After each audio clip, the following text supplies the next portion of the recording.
Good evening and welcome to the City of New Franklin Council meeting. We're going to start our committee meetings tonight with the Streets and Drainage Committee. Mr. Rowan. Oh, thank you. We'll open up the Streets and Drainage Committee at 6:01 p.m. We got 3 resolutions for us today. We'll start off with resolution number 25R10, a resolution authorizing New Franklin to enter into an agreement with OHM Advisors for the design of the Melody Village Culvert Improvements Project and declaring an emergency.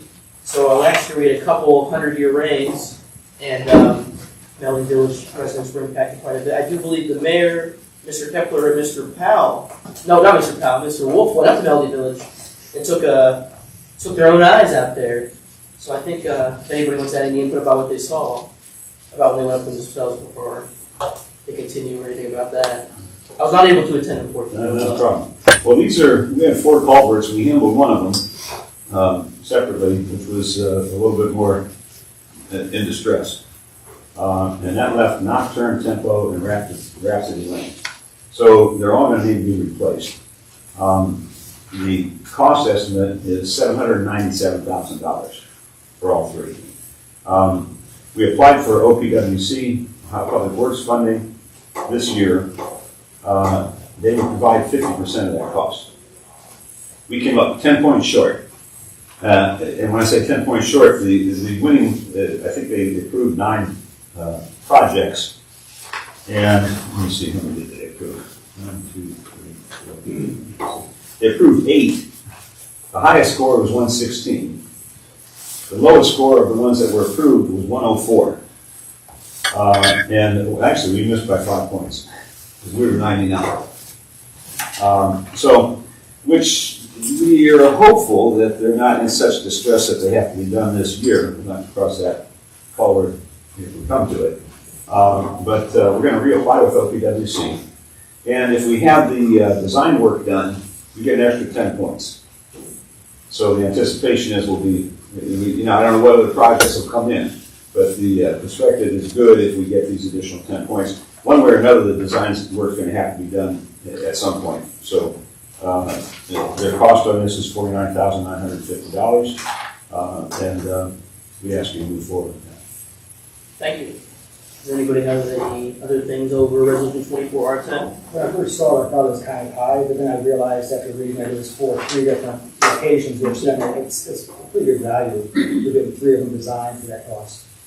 Yeah, I was like, one? Oh, this will be 1 year.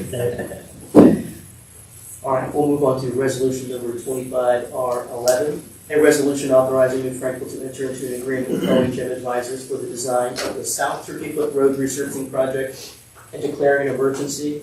I have one quick question. Does the 619 steering committee met yet? No, this is the stretch of South Turkey Foot that starts at the New Franklin line. We come up from the clock tower. Mm-hmm. The county paved up to the township line, and this will take us to 619. So it's on AMAT's radar. The estimated cost on this is $633,000. Yeah. That's generally an 80-20 split, with AMAT's picking up 80%. City share would be $126,000. Again, if we get the design work done in advance, that can go to 90%.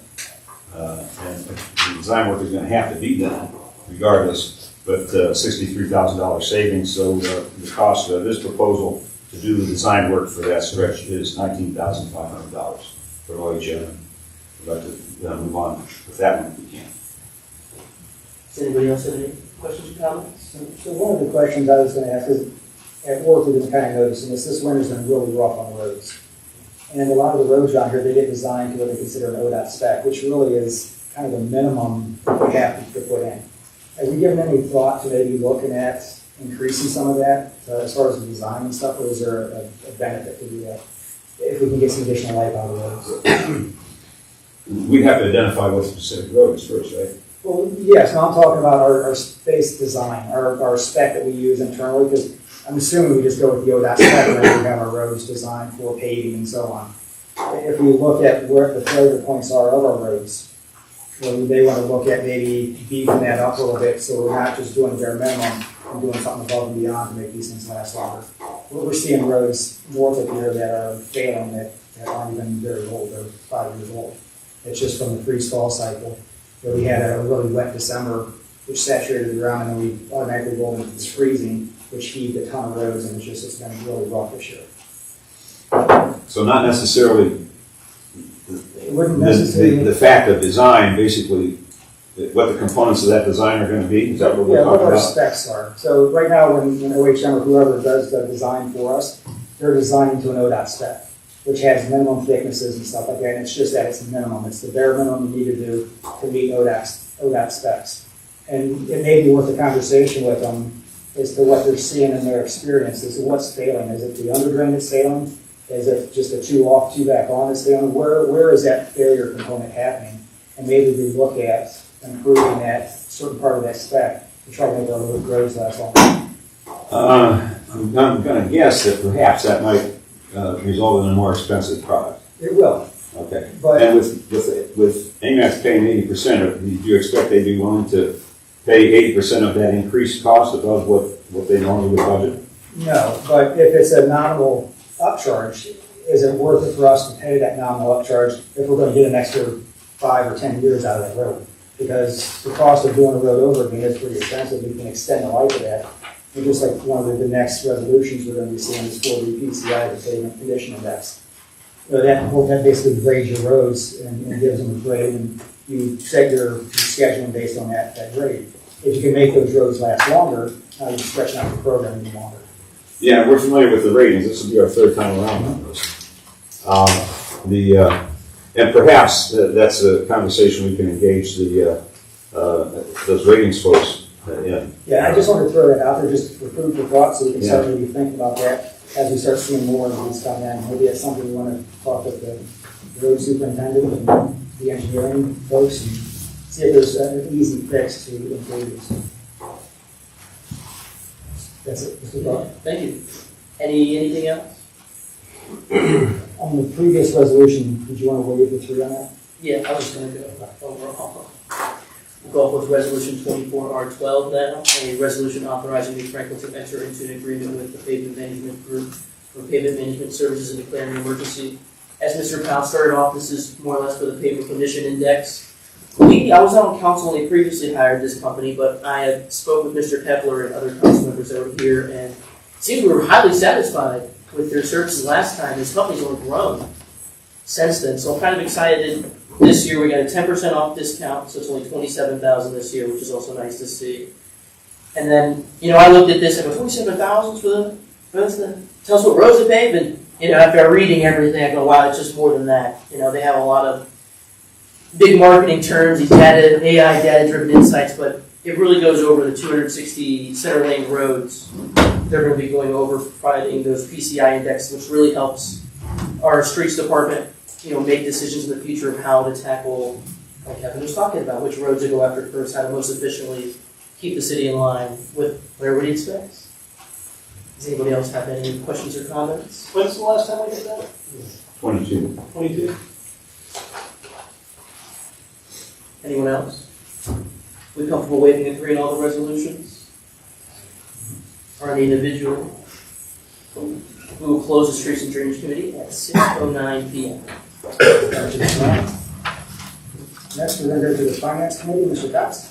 Thank you. We will open the Finance Committee meeting at 6:10 with resolution number 25R13, a resolution authorizing the transfer of funds from the general fund to police district fund and declaring an emergency. And this is in the amount of $250,000, something we do often.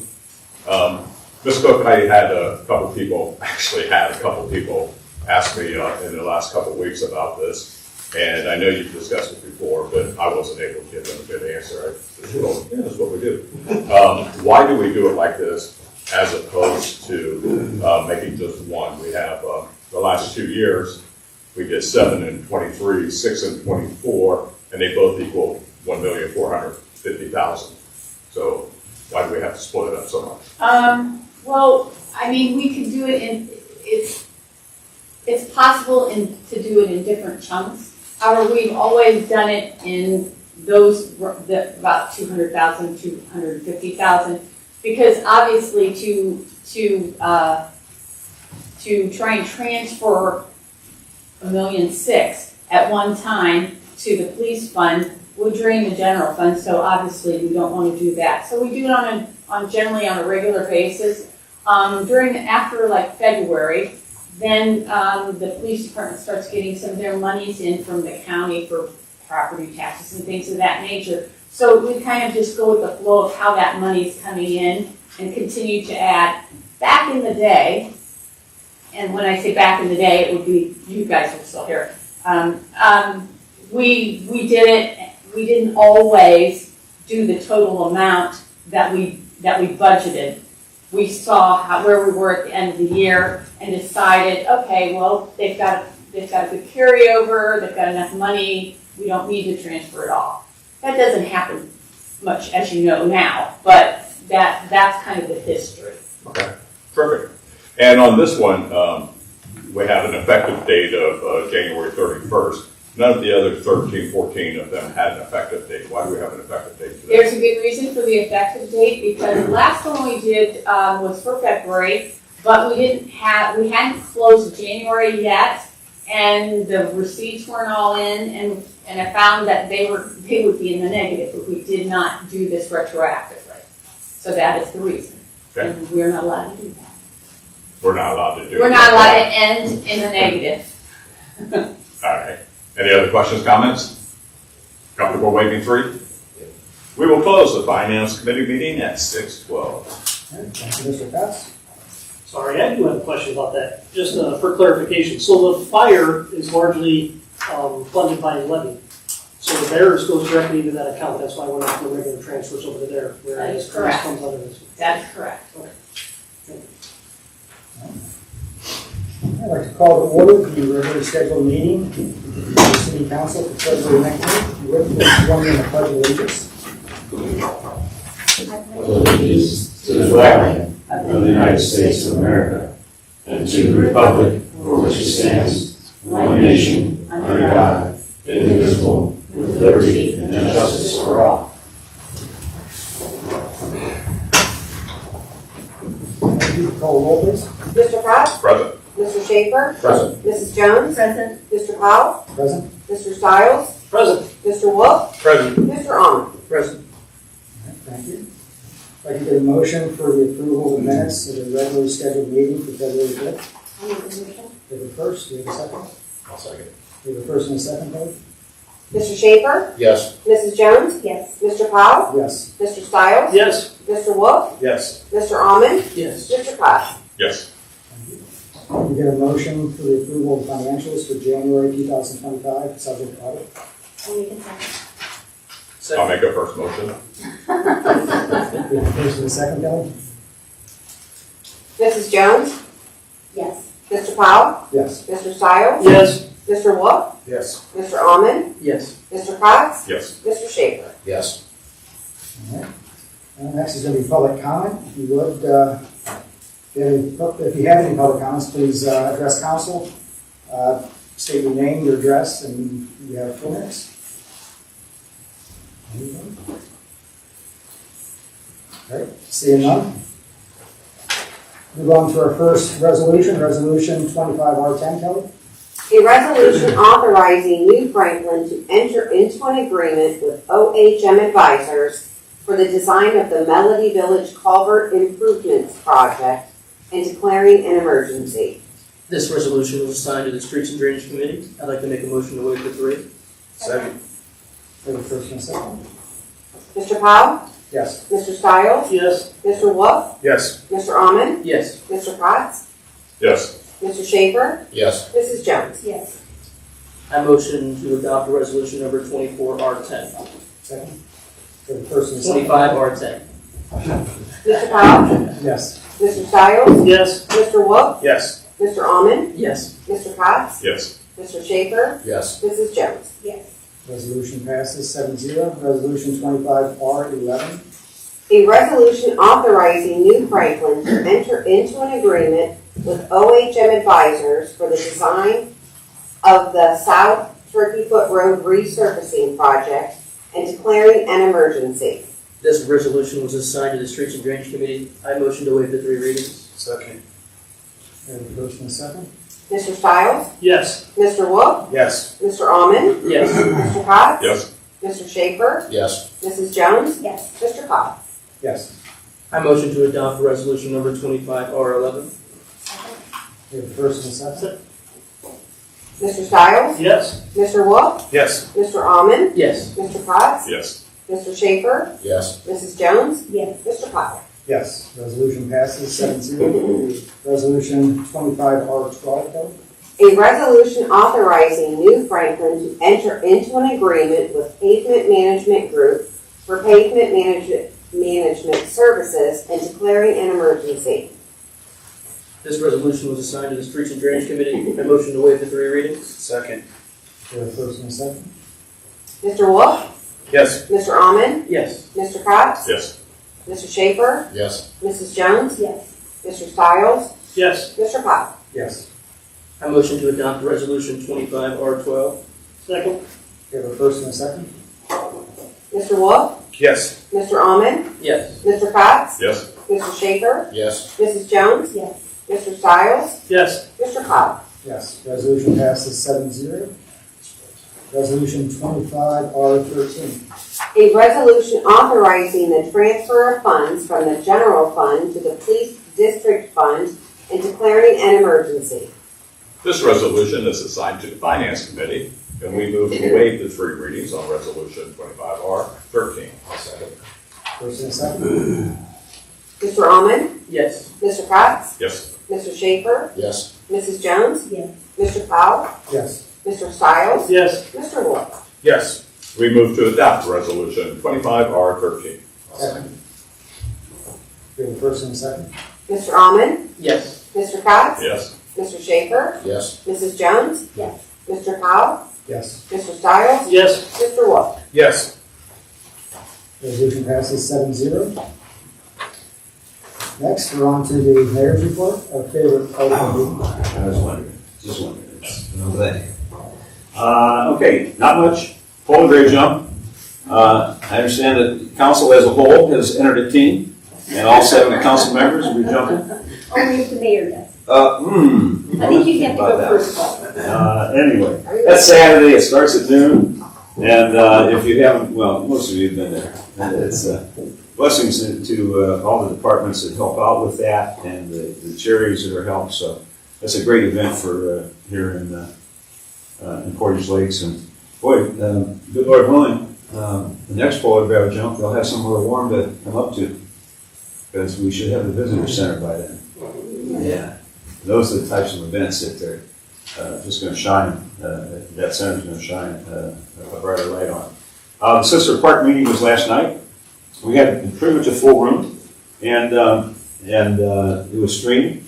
There's an opportunity for input on the website, a survey, and I won't repeat all of it. I'll just say it was. I thought it was a good event. I thought they did a nice job, OHM, in presenting all the various options that we have, and hopefully from that we'll be able to gauge the public's interest and prioritize these and see what, if any, we want to go forward on, and then look to get the funding to do them. But it was a good evening. Hats off to the road department once again. Really challenging weekend. And once again, they came through, I think, with flying colors. So kudos to that entire department, led by Brian Kepler, who humbly sits in the back of the room and worked quite a few hours this weekend. I want to say for the record that the groundhog, it appears, was correct, at least so far. Just if you're keeping score. Phil's got a couple weeks to the good. And finally, we had talked about the issues relative to mandatory tie-in of sewer once the sewer is in. To get a timeline perspective on this, we're probably talking late summer of 2026. So there is some time involved. We have been advised in a separate, I mentioned to you like a meeting, a day or two before the meeting, they had a conversation with Southern County Sanitary Sewers, that they thought there was going to be a mandatory tie-in. Had subsequent conversation with Southern County Public Health. We have looked at the Ohio Revised Code, the statute that directs that, and that also then refers to the Ohio Administrative Code, and those provisions do exist. It appears there's some flexibility in those as well, and how they're implemented, when are they implemented. So we want to, we've developed a good list of all the property owners that are going to be affected, somewhere in the range of 55 or so. We're going to have we're in the process of setting up a meeting with Mike Vinay from Sanitary Sewers, with representatives from Public Health, to have a little bit more of a fact-finding, a little more investigation, a little more research in terms of how it might affect before we start, before we roll something out. So I'm optimistic. We were going to have a speaker tonight, but we felt it was premature until we had a few more details. So we're looking somewhere within the range of 30 to 45 days. I should have some specifics. There's a couple different things that can happen. Well, I won't get into details. We've got some ideas that we may be able to ease the burden for those who would find it a burden. And we might find that a number of those folks would be happy to have the sewer. Looking forward to tying them, so we'll see. But more on that as we go down the road. And that's all I got. Finance report, Sue? Well, we have our new human resources coordinator who started on a Tuesday. So she is learning the ropes, taking her tests, doing her training. Now she's going through contracts and things like that in the policy manual to learn those kinds of things. Then hopefully in a few months she'll be able to go a little more solo in doing a few things, but we're getting her feet wet and getting her ready to take over parts of this, parts at a time of that position. So she's very nice. So if you ever want to stop by and say hello, her name is Stephanie Gooch, and she lives in New Franklin. She's a very pleasant person, and we're hoping that she'll stay with us for a long time. So we're looking forward to that. The other thing that we, obviously with all the other many things that we do, we had our first meeting with our Julian Brew for our financial report for our gap conversion. And by the way, that's GAAP. It's Generally Accepted Accounting Principles. That's what it stands for.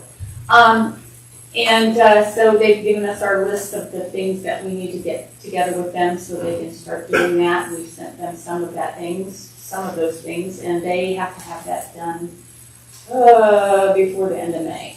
So they'll be working on that with us, and we'll be sending them the extra information they need. After that, walk right into the audit.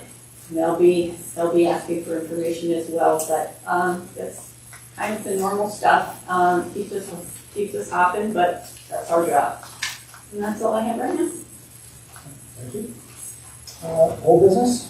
I want to mention the farmer's market again. We're going to start this, I believe, the second week in June.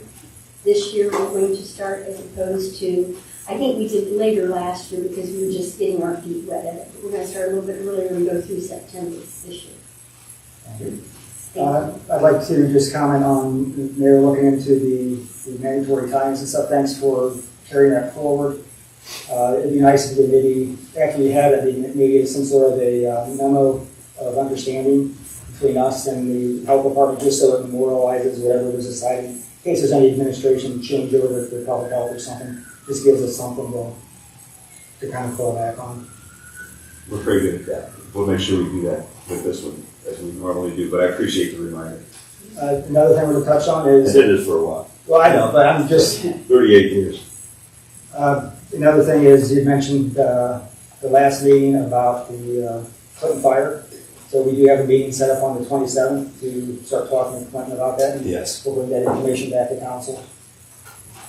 And one of the last things I wanted to touch on was, following our last meeting, I think a number of us had some people reach out to them. I just wanted to kind of prepare a little statement here. It's not something to debate or anything, but just to kind of address something. But at our February 5th meeting, Resolution 25R07, sponsored by Mayor Addison, was presented to City Council for consideration of a stipend for a salaried staff member. Prior to the meeting, Mayor Addison was contacted to discuss this resolution in an executive session. to consider compensation for a public employee, but the discussion did not take place. As a result, Resolution 25R07 was presented in the Finance Committee meeting without any discussion or comment. During the proceedings of our normally scheduled meeting, Resolution 25R07 did not receive the necessary support to become effective. During the finance report, the following few statements were made. Generally, women that work here are undervalued, and that is sad to me. And the second statement was, you do not know the liability you put the city in by your attitudes towards women. To say these statements did not sit well with council would be an understatement.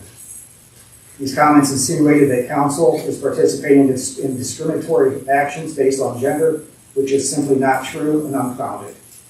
Additionally, I feel the manner in which these comments were delivered was inappropriate and unprofessional.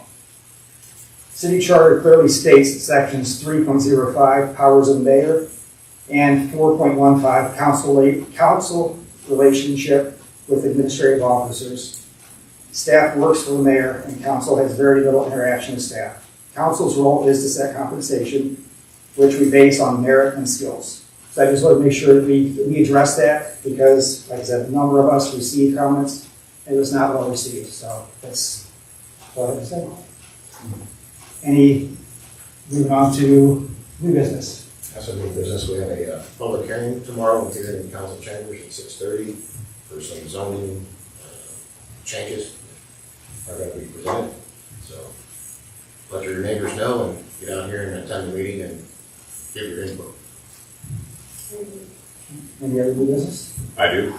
Mr. Mayor, would it be possible to have our fire, police, and service department heads provide us with a state of department type of presentation at our next council meeting? Basically, like we've talked with the fire and police about staffing levels, give us update on their staffing levels, what their possible concerns are. I'm not looking at it to be like a budget meeting, but just these are the things we're working on, these are the things we're looking forward to, this is what's happening within our department. Just give us information so that we have information as opposed to waiting until, well, now there's a situation we have to deal with, whether it's staffing levels or equipment or whatever. Does that make sense? Yes, it does. Of course. Do you think that's something we could do? Of course. Okay. Thank you. You're welcome. Under new business, I'd also like to say thanks for Mr. Stephen Cook coming from the fire department. I think he's gone above and beyond to get the phone system set up, and he did a great job giving us our tutoring today, getting set up with our phones. Any other new business? This coming Saturday, our local library, the Vortex Library, is going to have a winter book sale again. It's only $1 per book and $5 for a big old tote of them. So go support our local library. I love them up there. Seeing no other new business, I've got another section for public questions and Oh, wait a minute, I got something. yes. I didn't prepare a statement, but I'm going to respond to, Tempest in the Teapot. I sent everybody out a note. I don't think 2 weeks ago, Wednesday, was collectively our best day. I sent something to council 2 days later, accepted my responsibility for my part in that. I think a couple things are pertinent to note. One is this. As I indicated in the email that I sent everyone, I did not feel, and I misjudged, I didn't feel that it was a particularly sensitive topic that I introduced to council. I know we had discussions before about going into executive session to talk about compensation. There's no question this was compensation, and that's why I brought it to council. But we had a lot of conversations about what it was going to take to make this happen. And by this, I mean one person do the job of 2 people at the 2 busiest months of the year, which resulted in an enormous amount of overtime. And I understand that can happen in a lot of departments. Mr. Kepler worked a lot of overtime this weekend. You know, you could argue that that's part of that position. You understand that there's going to be bad weather. You don't necessarily understand that somebody with 40 years experience is going to give you 30 days notice and work her last day at the beginning of the 2 busiest months of the year. There's nothing in the finance director's job description that suggests that she should do the job of 2 people. So I didn't think it was that, and quite frankly, when you came in and you waived 3 readings, I said, well, good, we're going to get behind this and we can move on because, as you point out, Mr. Cost, this is a very important year for the city. Okay? And I'm more than happy. I think it's a good idea for the departments to start looking ahead and talk about what we need to do. So we're really going to need to work collectively together in the best interest of the city. So once again, I will tell you, I take my part in the way I presented it, but I underestimated it to a degree. Council did reach out on the Friday before the meeting and said, should we go into executive session? On Monday, I sent a text to all of you, an email to all of you. I explained in detail what my position was. I invited all 7 of you to call me if you had any concerns at that point. I did not get a phone call from anyone. Instead, we came in for the first time in the 24 years I've been around here, waived 3 readings, and everyone voted no with no discussion whatsoever. So it was not our best day. And again, I take my share of that. Now, well, you mentioned a number of people that contacted me as well. And a number of them wanted to know why she didn't get the stipend. And a number of them wanted to know why it wasn't even discussed. And then a number of them want to know, by the way, why no one thanked Susan.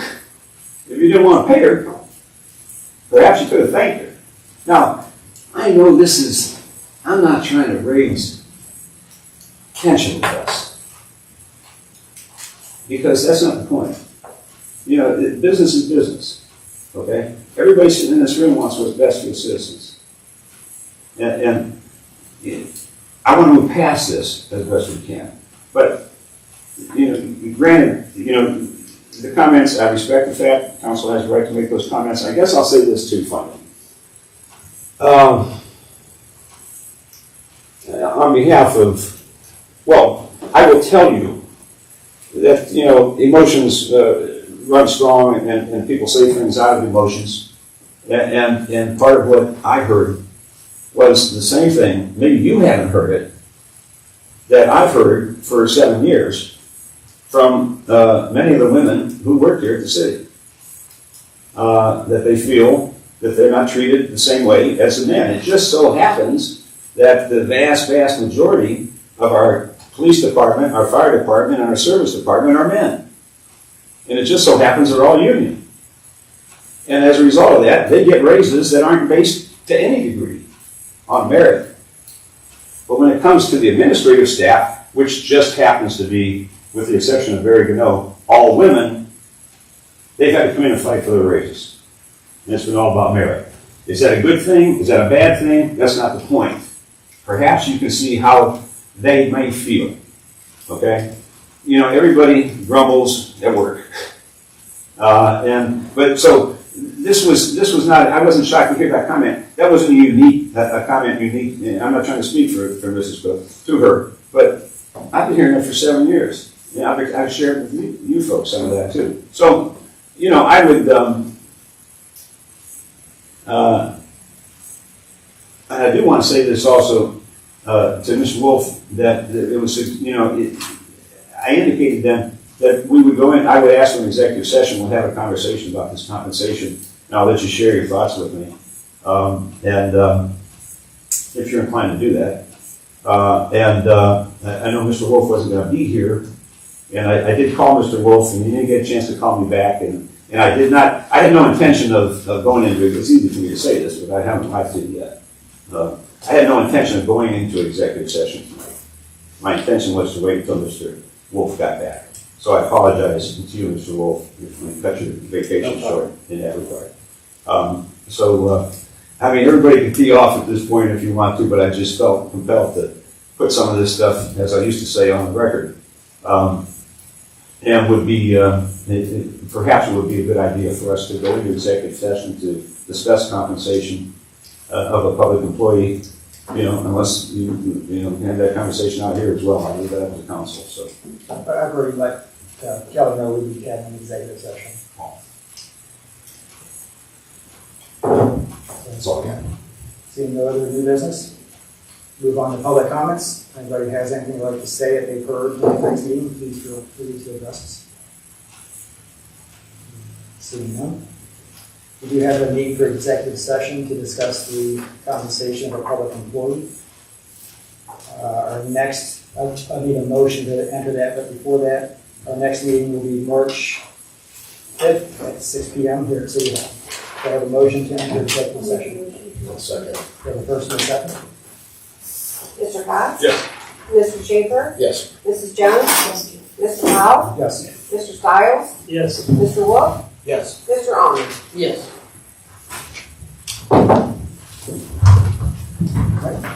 There'll be no decisions made, and like I said, our next meeting is March 5th at 6. Oh, go. Okay.